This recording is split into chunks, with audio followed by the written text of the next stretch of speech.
Oke, bismillahirrahmanirrahim. Pada kesempatan kali ini saya akan melanjutkan pembahasan mengenai hidrograf. Jadi ini sebenarnya menjadi salah satu mata kuliah, salah satu bahasan atau materi yang cukup berat sebenarnya untuk di hidrologi, jadi mengenai hidrograf, yang mana setelah kita bahas mulai dari neraca air, kemudian perhitungan terkait dengan evaporasi dan evapotranspirasi nanti sebagai akhirnya, ini menjadi pembahasan lanjutan yang saya harap nanti kalian bisa pelajari lagi secara mandiri nanti. Kalau memang dari penjelasan dari saya masih kurang jelas nanti misalnya. Nanti silakan kalau ada yang kurang jelas bisa ditanyakan saja. Saya akan langsung saja. Jadi kita nanti akan membagi pembahasan mengenai hidrograf ini di dua pertemuan 9 dan pertemuan 10. Kita akan mulai dari konsep daerah aliran sungai atau watershed itu sendiri. Jadi watershed ini yang menjadi core yang akan dihitung sebenarnya atau yang akan berkaitan dengan hidrograf, atau nanti pada aplikasinya yang lebih dikenal sebenarnya unit hidrograf, dan nanti ada unit hidrograf sintetik. Ini yang nantinya digunakan berkaitan dengan kejadian banjir terkait dengan pengelolaan sumber daya air dan daerah aliran sungai.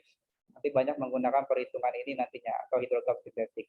Ini juga nantinya unit hidrograf sintetik yang saya mau nanti kalian bahas secara kelompok dan kalian membuat presentasi juga terkait dengan hidrograf sintetik di sini. Oke. Terkait dengan daerah aliran sungai, secara definisinya kalau kita bisa bilang sungai di sini adalah satu bentuk apa istilahnya, satu bentuk ruang di mana ini berfungsi untuk mengumpulkan curah hujan. Jadi curah hujan yang terjadi pada suatu area atau suatu wilayah tertentu nantinya dikumpulkan di salah satunya adalah sungai. Jadi kan selain sungai ada danau dan lain sebagainya. Yang nantinya salah satu fungsi dari sungai di sini adalah mengalirkan curah hujan tadi sampai ke laut.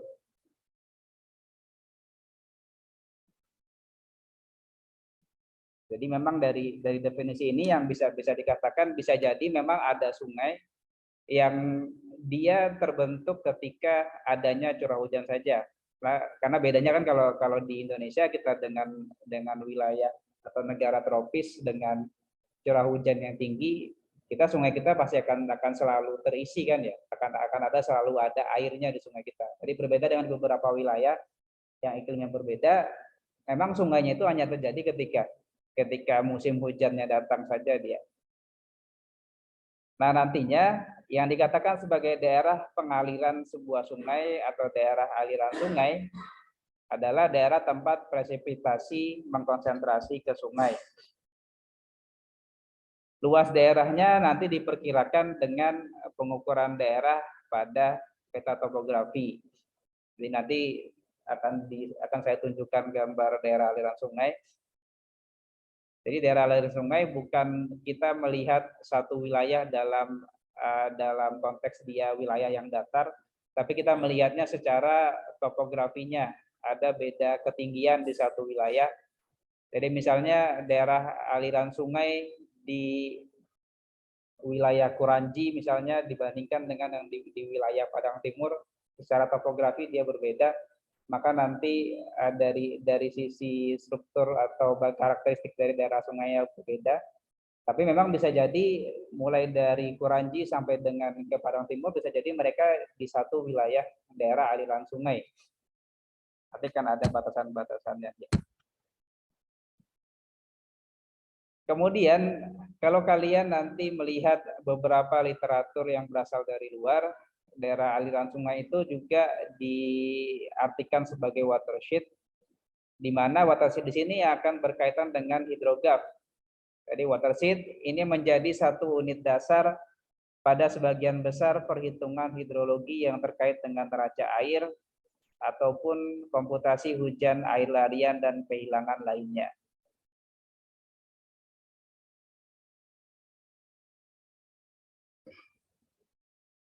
Kemudian tadi juga akan ada boundary-nya, akan ada batasan-batasan dari suatu watershed atau daerah aliran sungai, di mana boundary di sini sebagai area yang berdekatan, di mana curah hujan ataupun air larian bersihnya berkontribusi langsung ke outletnya, jadi ke aliran sungainya. Kemudian karakteristik utama yang mempengaruhi respon hidrologi, yang pertama adalah ukuran dari daerah aliran sungainya, kemudian bentuknya seperti apa, tipe tanahnya seperti apa. Tipe tanah berkaitan dengan infiltrasi sampai ke perkolasi, apakah ketika hujan turun airnya itu sebagian besarnya mengisi ke aliran sungai atau dia langsung mengisi ke lapisan bawahnya atau ke air tanahnya. Dan tentu saja terkait dengan kapasitas penyimpanannya juga, atau storage atau air tanahnya. Jadi kalau air tanahnya sudah penuh, berarti kan tidak ada lagi aktivitas infiltrasi sampai ke perkolasinya nanti. Jadi secara otomatis akan melimpah dia air yang ada di sungainya. Kemudian hidrograf sendiri adalah satu plot atau satu grafik yang nanti membandingkan antara laju aliran dibandingkan dengan waktu. Jadi kita membandingkan berapa besaran laju aliran dalam satuan waktu. Jadi kita melihat misalnya di satu titik di satu aliran sungai, hidrograf di sini menunjukkan bagaimana hubungan antara laju alirannya atau debit dibandingkan dengan waktu. Jadi ketika terjadi hujan, maka secara otomatis kan akan ada peningkatan debit dari sungai kan ya. Nah, hidrograf ini kita mencoba menggambarkan secara statistik ya, secara kuantitatif kita gambarkan bagaimana sih sebenarnya laju aliran per waktu di suatu daerah aliran sungai.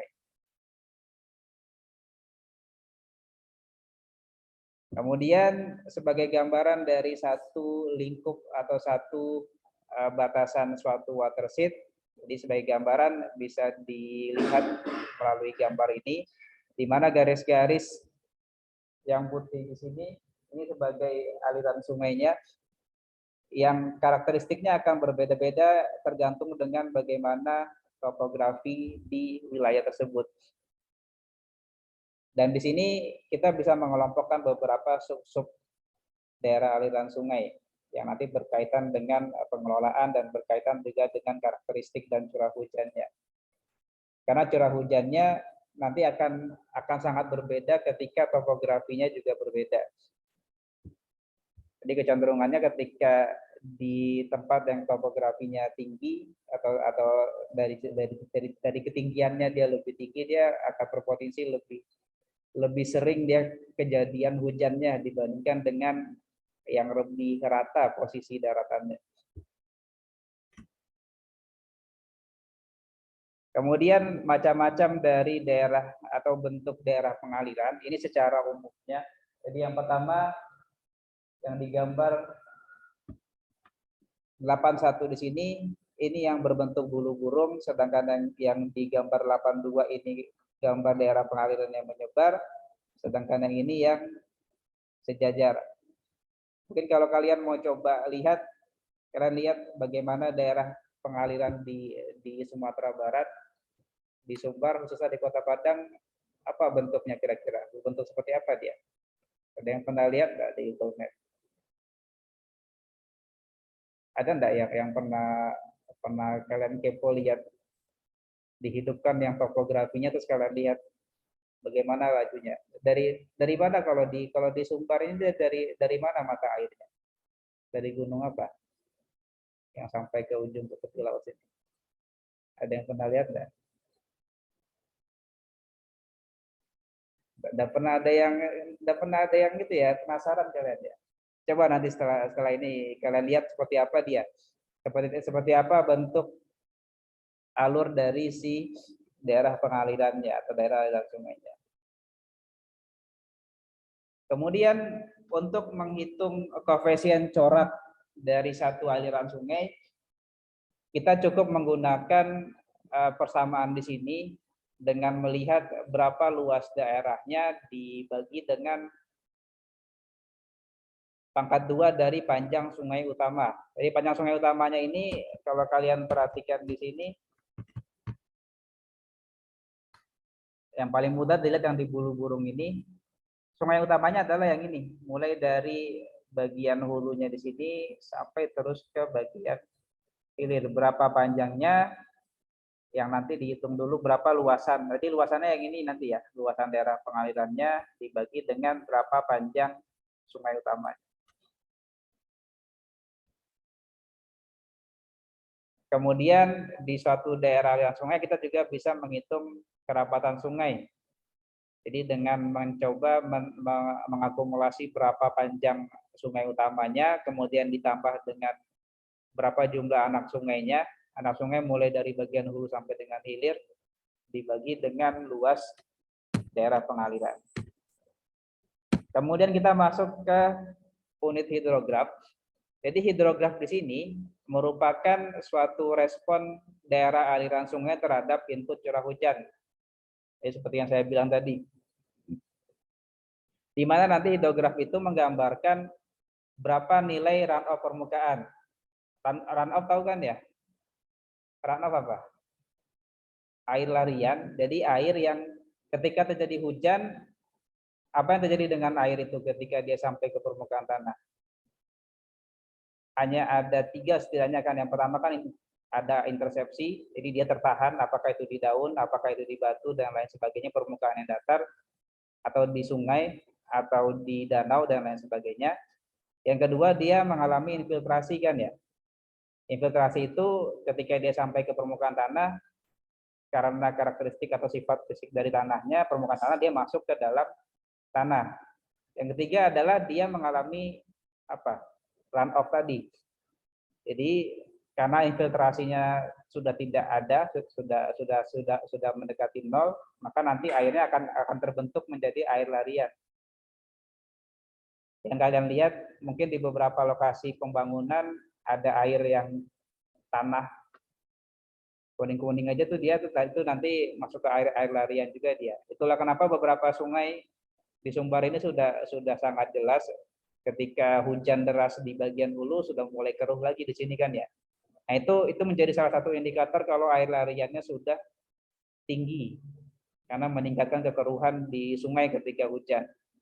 Nah, hidrograf ini nanti menunjukkan berapa runoff permukaan. Interflow itu menunjukkan berapa air yang terinfiltrasi ataupun nanti yang terperkolasi sampai ke dalam air tanah. Sedangkan base flow itu adalah cadangan air tanahnya.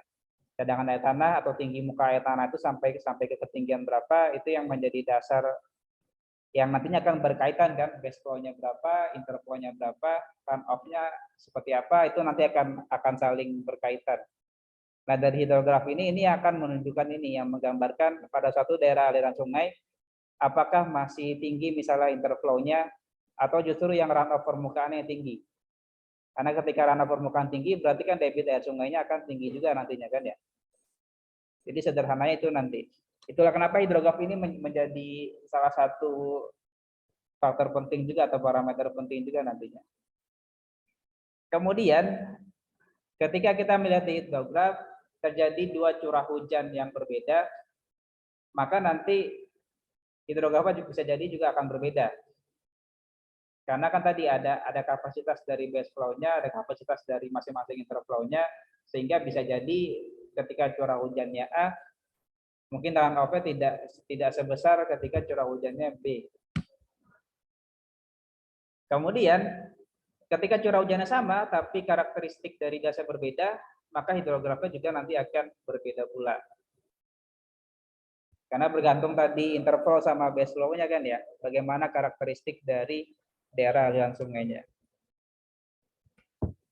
Sampai sini dulu terbayang enggak kalian hidrograf itu?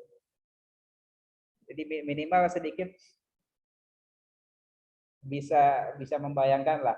Kalau ketika mendengarkan hidrograf, berarti kan itu menunjukkan grafik hubungan antara laju aliran dan waktu di suatu daerah aliran sungai kan ya. Di mana di situ menunjukkan adanya 3 parameter utama. Yang pertama ada runoff, kemudian ada interflow, yang satu lagi ada base flow-nya. Pokoknya itu akan menunjukkan karakteristik 3 itu dari suatu hidrograf. Kemudian di hidrograf kita mengenal nanti ada istilah TR. Jadi TR di sini hujan lebat terkonsentrasi yang menghasilkan hujan seragam berdurasi. Jadi misalnya selama 30 menit terjadi hujan dengan intensitas curah hujannya sekian. Karena kan bisa jadi kan selama 1 jam atau selama 1 hari aja pasti kan akan berbeda kan. Seperti hari ini kan di jam sekian saja selama 30 menit terjadi hujan dengan intensitas tinggi kan ya. Seperti yang tadi itu ya. Kemudian dia berhenti, itu kan hujan rendah. Nah TR itu nanti yang seperti itu dia hujan-hujan yang lebat terjadi pada 1 kurun waktu. Kemudian setelah kehilangan awan dan kehilangan infiltrasi bergabung, kelebihan hujan akan mencapai pergerakan air melalui aliran permukaan dan saluran. Semoga sudah oke juga. Kemudian nanti akan ada istilah time lag. Jadi time lag di sini waktu di antara kejadian hujan dalam daerah aliran sungai dan waktu ketika air melalui sistem pengukuran. Sistem pengukuran di sini maksudnya masuk ke aliran sungainya. Karena ketika terjadi hujan itu kan tidak hanya terjadi di daerah aliran sungai di sungainya saja kan ya, tapi pasti di wilayah lain yang kemudian misalnya dia masuk ke satu wilayah hutan, apakah dia nanti masuk ke infiltrasi dulu atau langsung ke air larian. Secara logikanya kan dia infiltrasi dulu kan ya sampai kapasitas infiltrasinya penuh, baru dia jadi air larian, baru dia mengisi ke aliran sungainya, ke dasnya. Itulah kenapa akan ada istilah time lag-nya. Dari terjadi hujan, dia tidak akan langsung mengisi ke daerah aliran sungainya, akan ada batasan waktunya. Nah, gambaran dari hidrograf kurang lebih seperti ini. Jadi hidrograf akan menggambarkan debit berkaitan dengan waktu, ini dalam satuan jam. Kemudian ada tadi TP dan ada TR. Ini ketika terjadi hujan dalam 1 kurun waktu, TR-nya hanya di sepersekian ini, di mana ini yang base flow-nya. Jadi ini debit awal sekian, ketika mulai hujan maka nanti akan ada peningkatan base flow yang nantinya setelah hujan, ini kan hujan hanya sampai ini saja ya, PR-nya sampai sini, maka nanti akan ada sampai ke batas maksimumnya, sampai ke nanti dia turun. Jadi nanti akan ada 3 wilayah spesifik. Yang pertama adalah kurva naik dari AB, dari titik A di sini base flow yang awal, sampai ke titik B, ketika terjadi peningkatan debitnya. Kemudian dari BC sampai ke puncak P dan kemudian bagian kurva turunnya atau deflation curve-nya. Di grafik ini kita bisa mendapatkan waktu menuju puncak dari titik A ke titik P atau TPK. Kemudian ada lag time TL interval waktu dari masa hujan sampai ke pusat masa hidrograf. Pusat masa hidrografnya yang di sini nanti. Kemudian debit puncaknya sekian, dan kemudian ada lama waktu hidrograf ke TB. TB-nya itu sampai ke base flow awal. Dari sini sebenarnya kalian bisa menggambarkan kenapa kita perlu untuk melihat ini, karena akan berkaitan dengan pengendalian banjir sebenarnya. Jadi kalian bisa mendapatkan berapa sih waktu, berapa jam yang dibutuhkan untuk mencapai ke base flow awal, berapa waktu sampai dia ke debit yang maksimumnya. Ini akan berkaitan apakah nanti dibutuhkan penanganan di bagian hulunya atau bagian hilirnya. Jadi tergantung mana sebenarnya yang lebih urgent, yang mana yang lebih bisa cepat diatasi nantinya. Karena ketika banjir pasti kan akan ada batas waktunya kan. Berapa banyak atau berapa debit yang mesti dikurangi. Jadi misalnya kita kelebihan debitnya menyebabkan banjir sekian meter atau sekian ratus ribu kubik. Kita hitung di bagian hulunya, misalnya di bagian kawasan konservasinya ada berapa nilai infiltrasinya, apakah kita perlu meningkatkan nilai infiltrasi di beberapa wilayahnya, peningkatannya berapa, itu kan bisa dikalkulasi nanti, karena itu ke arah ke pengelolaan nantinya. Ini beberapa pentingnya dari hutan kota yang terkait dengan pengendalian banjir. Dan berkaitan juga nanti pengelolaan wilayah pertanian nantinya ya. Kemudian faktor yang mempengaruhi hidrograf atau bentuk hidrograf adalah yang pertama ada faktor iklim. Jadi karakteristik dari hujan lebat itu bisa lihat dari presipitasi, intensitas, durasi, besaran, dan pergerakan hujan lebatnya. Kemudian kehilangan awal, dan yang terakhir adalah evapotranspirasinya. Ini yang tadi yang kita bahas sebelumnya. Karena nanti di aplikasinya yang kita hitung tidak hanya evaporasi atau tidak hanya transpirasi, tapi sudah ke evapotranspirasinya. Jadi gabungan dari keduanya yang berkaitan dengan fisiologi tumbuhan dan berkaitan pula dengan bagaimana karakteristik daerah tangkapan airnya, entah itu sungai, danau, dan lain sebagainya. Kemudian intensitas, durasi, dan arah pergerakan hujan lebat adalah yang terpenting untuk mempengaruhi bentuk hidrograf, khususnya hidrograf banjir. Selain faktor iklim, faktor fisiografis yang pertama adalah ada karakteristik dari daerah aliran sungai, bentuknya, ukuran, kemiringan, sifat cekungan, sampai dengan kerapatan sungai. Kemudian bagaimana infiltrasinya? Infiltrasi berkaitan dengan penggunaan lahan, tipe tanahnya, dan bagaimana kondisi geologinya. Memang ada yang secara alami dia mampu memasukkan atau menginfiltrasi air dalam jumlah yang banyak, ada yang memang lambat. Ketika lambat itu biasanya itu yang fungsi dari bentuk lahannya. Kemudian ada danau, rawa, dan tampungan lainnya. Yang berikutnya adalah bagaimana karakteristik salurannya. Karakteristik saluran sini bentuk penampang dari sungai, maksudnya bentuk penampang nanti apakah dari kedalaman, dari luas, kekasaran dari dasar sungai juga akan penting, dan kapasitas tampungannya. Kemudian dalam hidrograf kita nanti mengenal pemisahan base flow. Jadi ada beberapa metode yang bisa digunakan untuk pemisahan base flow. Yang pertama ada strike line. Jadi pemisahan aliran dasar dicapai dengan menghubungkan awal dari surface runoff-nya dengan garis lurus sampai pada titik kurva turun. Nanti kita lihat di gambar. Interval waktu dari puncak ke titik B kita bisa menggunakan persamaan ini. Jadi intervalnya akan sama dengan 0,83 luas drainasenya dipangkat dengan 0,2. Nanti garis lurus yang dibentuk membatasi antara base flow dan surface runoff-nya atau aliran air permukaan. Jadi kurang lebih seperti ini. Dan tadi di sini kita menarik atau menghubungkan garis lurus awal dari surface runoff-nya sampai ke direct runoff-nya. Jadi base flow-nya di sini kita tarik satu garis, kemudian tarik satu garis, maka N harinya adalah batas mulai dari titik puncak sampai ke titik yang base flow awalnya. Kemudian yang kedua ada metode kedua, kita melihat kurva base flow yang ada ke arah berlangsungnya surface runoff yang diteruskan sampai ke perpotongan titik koordinat. Gambaran tidak sempat masuk nyata. Jadi kalau yang metode 2 ini kita menarik satu titik koordinat yang digambar pada puncak titik, kemudian dihubungkan ke titik B. Karena tidak ada gambar jadi agak bingung. Metode 3 di sini menurunkan base flow setelah berkurangnya banjir yang diteruskan ke belakang sampai saling berpotongan dengan ordinat pada titik inflection P. Sementara kurang lebih sama di sini juga dia. Ini metode 1, metode 2, dan metode 3. Metode 1 kan menarik garis ini, satu garis, kemudian di tengah-tengahnya ini yang menjadi tempat. Sedangkan untuk yang metode 3 ada titik C yang tegak lurus dari garis di puncak ini dan titik B di sini.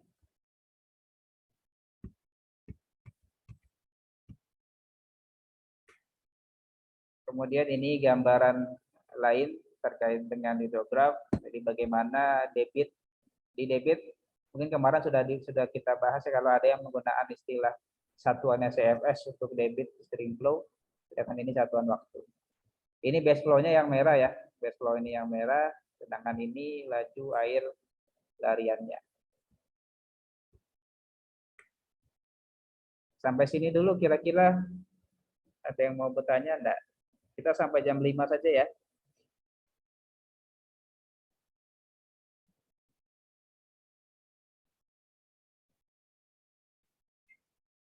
Kalau terlalu cepat nanti materinya saya share ya. Silakan dibaca terlebih dahulu.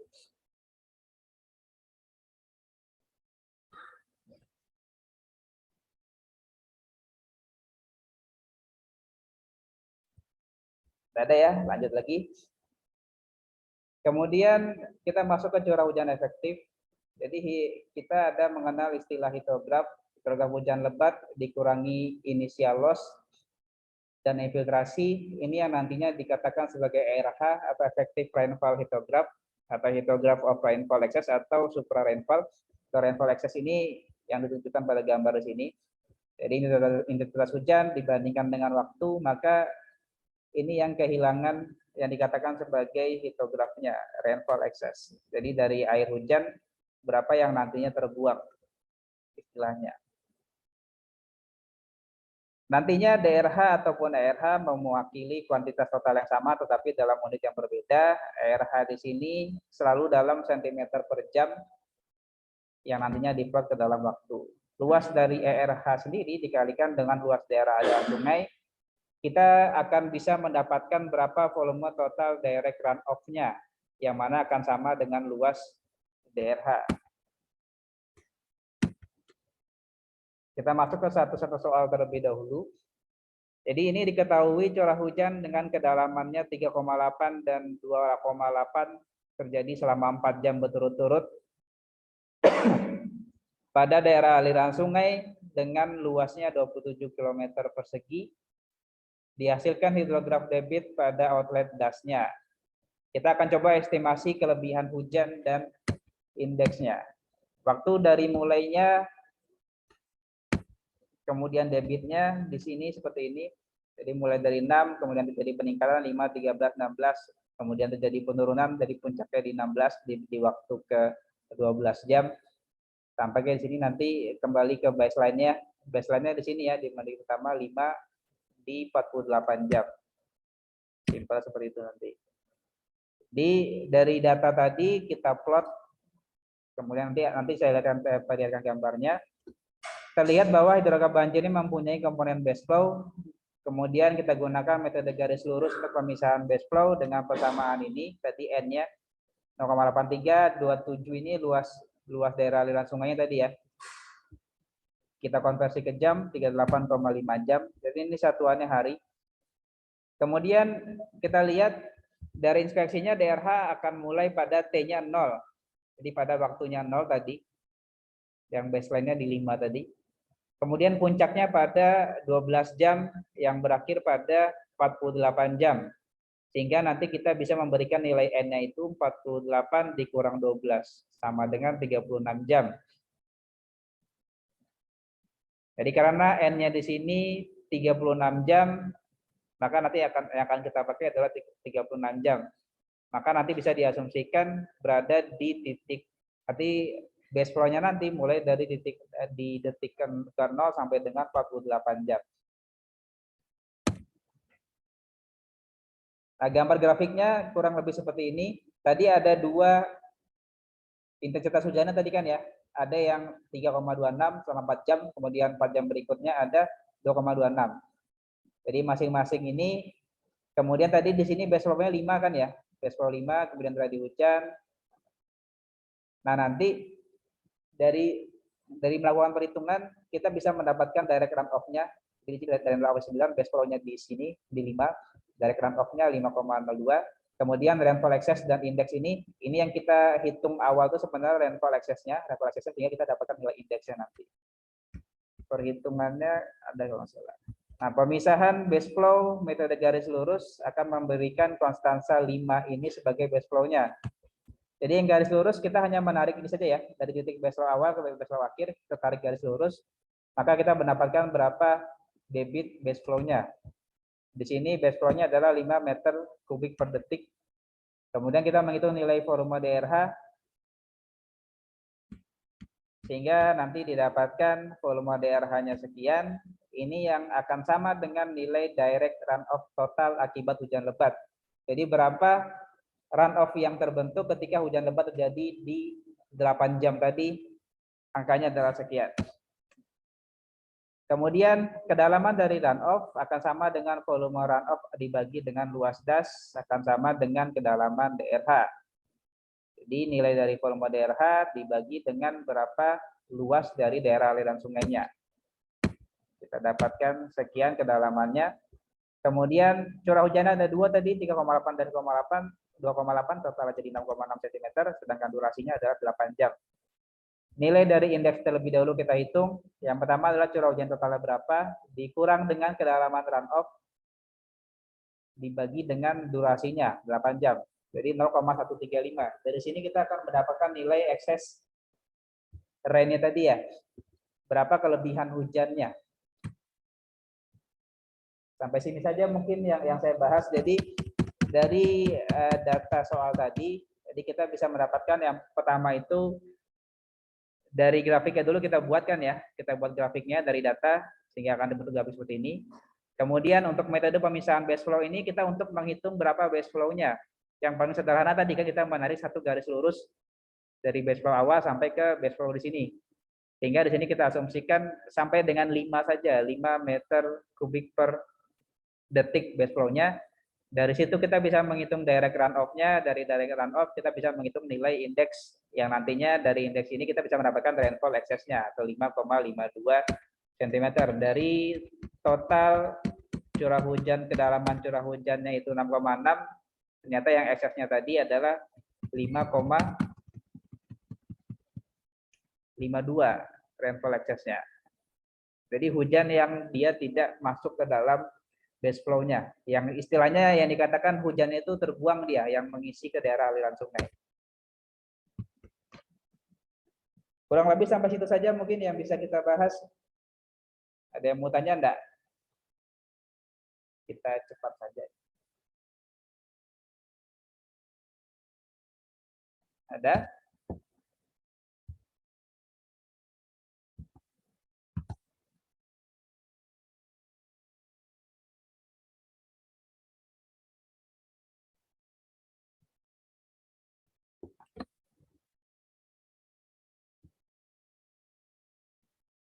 Oke, kalau tidak ada, catat pertanyaan saja ya untuk tugas mandirinya. Jadi ada pertanyaan, silakan kita terlebih dahulu. Jadi yang pertama,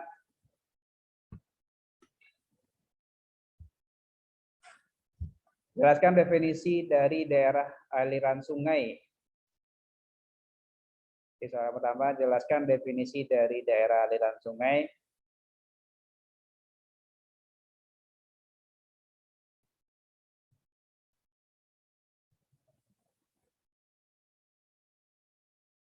Sudah. Yang kedua, sebutkan 3 jenis bentuk daerah aliran sungai.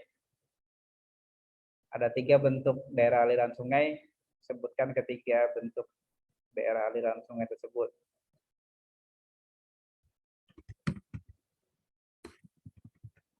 Disebutkan 3 bentuk daerah aliran sungai. Sudah. Yang ketiga, jelaskan apa yang dimaksud dengan hidrograf.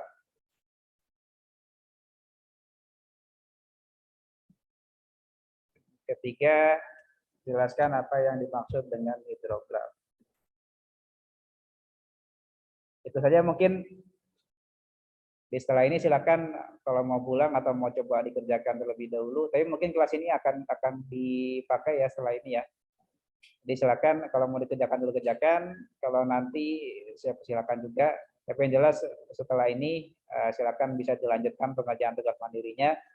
Nanti akan ada tugas kelompok seperti yang saya bilang untuk pengerjaan untuk membahas beberapa hidrograf sintetik. Nanti akan saya kirim melalui Google Classroom saja. Mungkin sekian saja dari saya. Kalau ada salah dan kurang, saya mohon maaf. Kita tutup pertemuan pada sore hari ini dengan hamdalah. Alhamdulillahirrahmanirrahim. Terima kasih untuk perhatiannya. Assalamualaikum warahmatullahi wabarakatuh.